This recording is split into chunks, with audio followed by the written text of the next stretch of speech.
Imagine this, y'all. Tomorrow morning, I walk into your job and I walk right up to you and I say, millions of people are about to float and disappear into the sky physically. People are going to disappear instantly. That means cars are going to crash and planes are going to fall out of the sky and families are going to be separated because millions of people are going to suddenly leave Earth. What's the first thing you'd ask me? Seriously, think about it. You wouldn't ask me what church I go to, and you wouldn't ask me what denomination I belong to.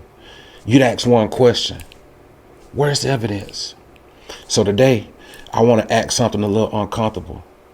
How did one of the most extraordinary claims in history become something millions of people simply expect? I'm CJ Everson, and welcome to the Jewish Skeptic. And this is not about making fun of Christians. This is about something much bigger. It's about standards. I think all of us, believers, atheists, agnostics, everyone should use the exact same standard when evaluating extraordinary claims. Here's what's fascinating. The rapture only sounds ordinary because if you're like me, you've heard it your whole life. Seriously, stop and think about it. Remove the church, remove the Bible, remove Christian motives, remove the pastors, remove 2,000 years of tradition. Now imagine someone introduced this idea today for the very first time. Millions of people are about to float into the sky. Would anybody believe that? Or would everyone ask for evidence? That's a huge difference between believing something and expecting it to happen in the real world. And here's where things start getting weird, because our standards suddenly change depending on who's making the claim. If someone said aliens are coming next Friday, you'd ask for evidence. If someone said Elvis is coming back next month, you'd ask for evidence. If someone said the moon's about to split in half, y'all, you'd ask for evidence.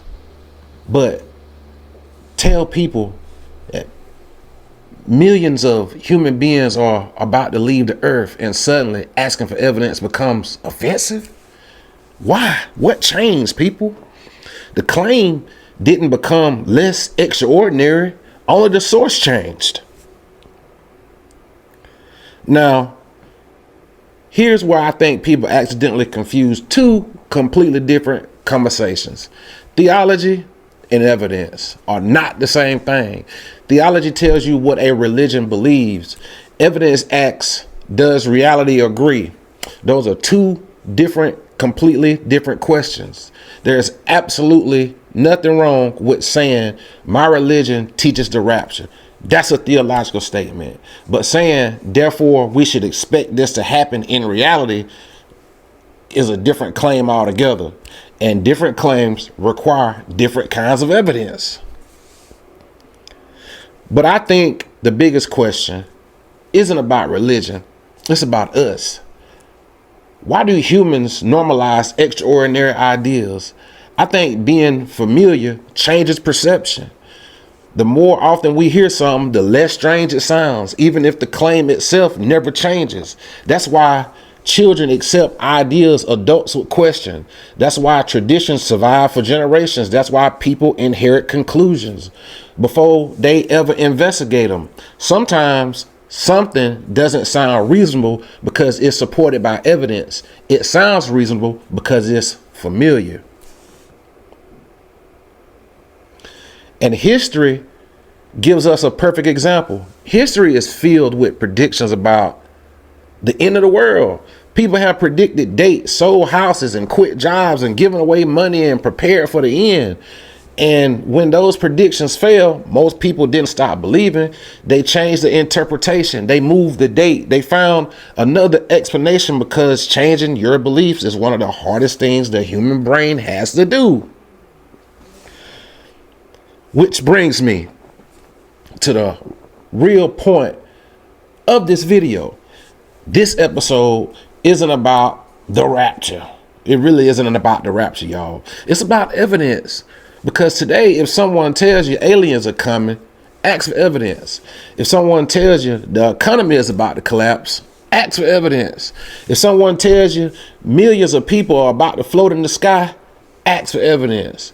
Not because you're trying to be difficult, but that's what intellectual honesty does to people. And they don't lower their standards because the claim is familiar. They don't raise their standards because they dislike the person making the claim. They apply the same standard to everyone. I'm not asking you to stop believing anything. I'm asking you to ask yourself one question. What evidence would convince a reasonable person to actually expect an event like the rapture? Because if your answer is, I wouldn't expect it without my religion, then maybe the belief belongs in theology instead of being treated like an established fact about reality. That's the difference between believing something and having evidence to expect it. And I think that's a conversation worth having. If you disagree with me, good. I'm not interested in an echo chamber. So answer this question in the comments.